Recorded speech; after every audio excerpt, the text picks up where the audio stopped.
we support peaceful process, peaceful protests, and peaceful methods of bringing about change in Egypt. I think every party has to denounce violence. We'd like to see the opposition and President Morsi engaged in a more constructive conversation around how they move their country forward, because nobody is benefiting from the current stalemate that exists there. And we do not take sides in terms of who should be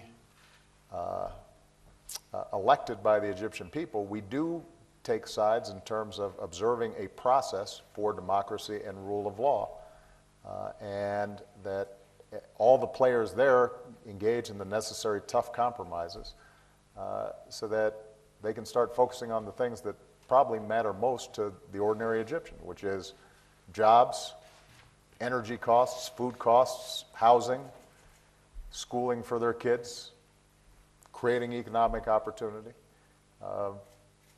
And Egypt, I think, for the last year and a half, 2 years, has had great difficulty focusing on those vital issues.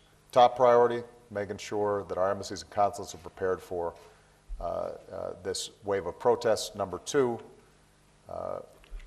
we are supportive of freedom of speech and freedom of assembly inside of Egypt, but we would urge all parties to make sure that they're not engaging in violence and that police and military are showing appropriate restraint.